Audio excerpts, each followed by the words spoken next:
In iOS 12, Apple introduced something called screen time. It's similar to what Android has introduced called digital well being, but it's a way for you to actually look at how you're using your device, how many times you're picking it up, what you're getting notifications for. And this is all very useful information. More importantly, it's useful information we can use with our students or our children. And so, not a lot of people probably have played with this to see how to use it and all that. So to look at screen time, you're going to click settings. Now I'm in my settings and you just got to scroll down a little bit and there it is, screen time. Now, once in screen time, it's actually going to break down your usage of that device. It's going to show you how long you've been on that device for the day. It's going to tell you if it's below average, above average, all that.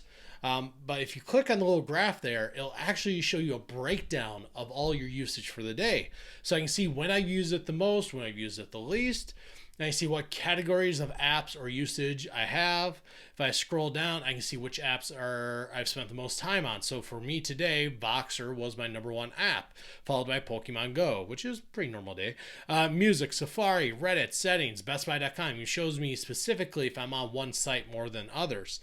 And so this is very useful for me because I can look at my usage. I can see, is this something that I'm okay with? Am I spending too much time in one app?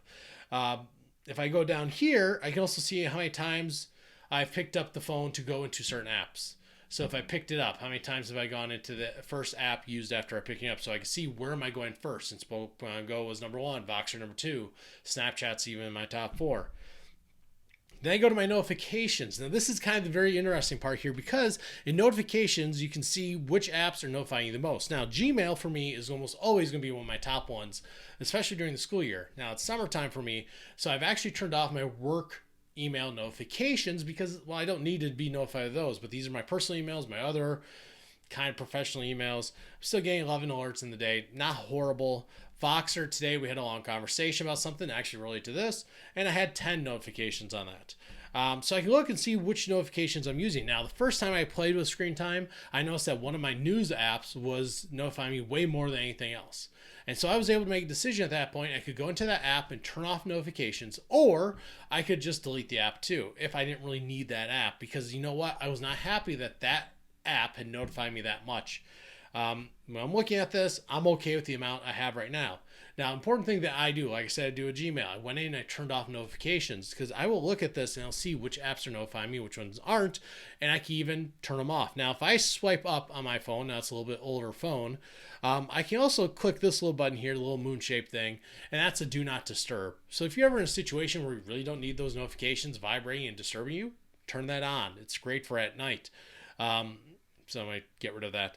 But this is really useful because I can look at this and see what is occupying most of my time on this device. I can even go to my last 7 days, which I'm not going to do right now because, well, I know what I've done the last 7 days. Don't need to see that data. But this is a great time to have a conversation with a student about looking at what their usage is. Are those the appropriate number of notifications? How many times are they picking up their phone? What are they looking at first? What's their overall usage? Because these can be great and powerful devices, and yes, they can be very distracting devices too.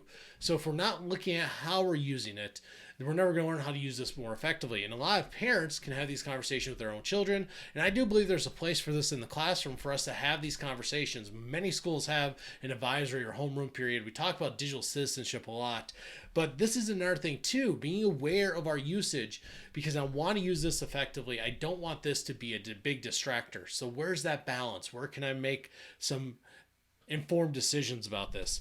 Now, as a parent, I can also go down to my son's usage on his device. Now, interesting thing about this is that because I got a new device for him recently, I got to switch over to that.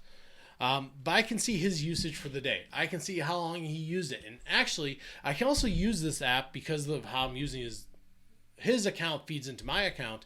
I can actually control it.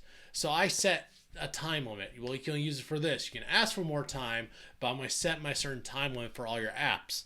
And I can see that so far today, he did have for 36 minutes today. Most of that was spent on YouTube. Now, this is where I would like to say, hey, that's enough YouTube usage for today. Let's go do something else. Because I can also go see what was the first thing he looked at. I can see his notifications, Duolingo. I'm going to turn off those notifications. I can tell you that right now. But I can also go into here and I can set different app limits for his device. And I can go in here and say, hey, right now it's set default 15 minutes. But another thing I can do is I can go and look at what apps are always allowed and which ones fall into that. So I have like a chess app that he wants to play, and I'm going to allow him to play anytime he wants because I think that's a really good thing to have. And so I look at other apps like that that can fit into that, where I'm not going to set that 15-minute timer for, and I can have this conversation with him. I've had that conversation with him about why I'm going to set this limit, because he is 8 years old and he's still learning how to use his device. So there's going to be a lot more control now than once he's older.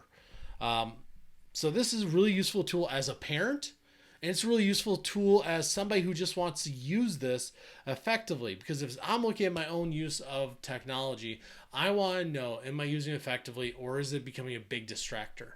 Because the only way we're going to use technology effectively is if we're looking at the data we have available to us and making cognitive decisions about that.